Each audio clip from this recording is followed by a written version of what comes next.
আরে আরে, এত আইসক্রিম, এত মিষ্টি, এত কিছু খাবারের আয়োজন কিসের জন্য? হুম। না না না, চলো চলো বন্ধুরা, এবার তোমাদের জানাচ্ছি আমি কোথায় যাচ্ছি। আমার ভাইপোর ছেলের আজকের মুখে ভাত, আর এই মুখে ভাতে আমার সাথে তোমরাও চলো।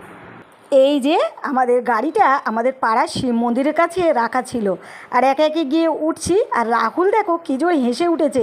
ওর বন্ধুরা সব বাঁক সাজাচ্ছে তারকেশ্বরে যাবে বলে। ওকে বলছে কী রে, তুই যাবি না? সব সাজানো হচ্ছে। এরপর আমরা সবাই একসাথে বেরিয়ে পড়লাম, আর বেরিয়ে প্রথমেই যাচ্ছি মেয়ের বাড়ির দিকে, কারণ মেয়েকেও বলেছি তোকে আর আলাদা করে যেতে হবে না, একসাথেই গাড়িতে সবাই মিলে চেপে চুপে চলে যাব। তো এই জন্য মেয়ের বাড়ির দিকে যাচ্ছি। আর এই দেখো, মেয়ে তো রেগেই গেছে। ও অনেকক্ষণ দিয়ে রেডি হয়ে সাজুগুজু করে বসেছিল, আর সাজুগুজু করে বসে থাকতে একদমই ভালো লাগে না। তারপরে এই যে সবাই মিলে উঠে যাচ্ছি বাপের বাড়ি। আর বাপের বাড়ি যাওয়ার মজাটাই আলাদা।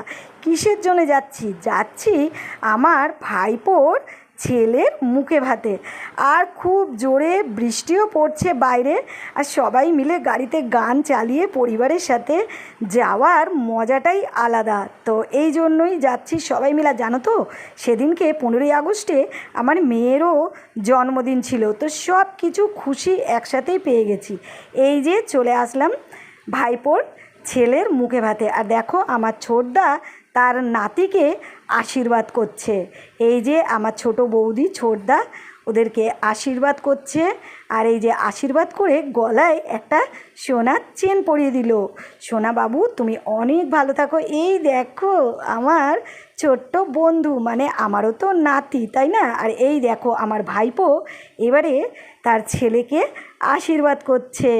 আর এই যে ধান দুব্বো দিয়ে আশীর্বাদ করার পরে এরপরে আমরা দুজন বসেছি আমাদের বন্ধুকে আশীর্বাদ করার জন্য। এই যে আমাদের কর্তা মশাই আর আমি দুজনে মিলে ওকে অনেক বুক ভরা আশীর্বাদ করলাম। আর এই যে পাশে বৌমাও বসে আছে, সবাই আমরা ছোট্ট সোনাকে আশীর্বাদ করে নিলাম। তারপরে ওর যা প্রাপ্য, ওর গিফট ওকে দিয়ে দিলাম। আর আশীর্বাদ করে আমাদের কর্তামশাই ওকে যেই আশীর্বাদী হিসেবে টাকাটা দিচ্ছে, ও তো একদমই নেবে না। সেই সকাল থেকে ওকে এত নিয়ে সবাই মিলে জাপটাজাপটি করা হচ্ছে, তো ওর কি ভালো লাগে বলো?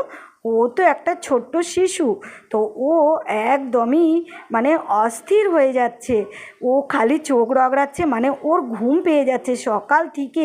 ওকে নিয়েই তো এত কিছু। আর দেখো কত তত্ত্ব এসছে ওর বাবার বাড়ি থেকে। আর এরপরে আমরা বসে গেছিলাম খেতে। আর খেতে বসার পরে এই যে আমার সব ভাইয়ের বউরা, তার মেয়ে, সবাই মিলে আমরা কত গল্প গুজব আনন্দ, মানে সত্যি বাপের বাড়ি এতদিন পর গেলে না, মানে কি মজাই যে লাগে কি বলবো। তারপরে খাওয়া দাওয়া সেরে এসে এই দেখো আমার মেয়েও ছোট্ট সোনাকে নিয়ে অনেক আদর করছে। আর ছোট্ট সোনার খুব ঘুম পেয়ে গেছিলো জানো তো। আর ছোট্ট সোনার নাম দেখো শিবাংশ। শিবাংশ মানে শিবের অংশ। তো খুব সুন্দর না নামটা? আর কত সুন্দর করে সাজানো হয়েছিল।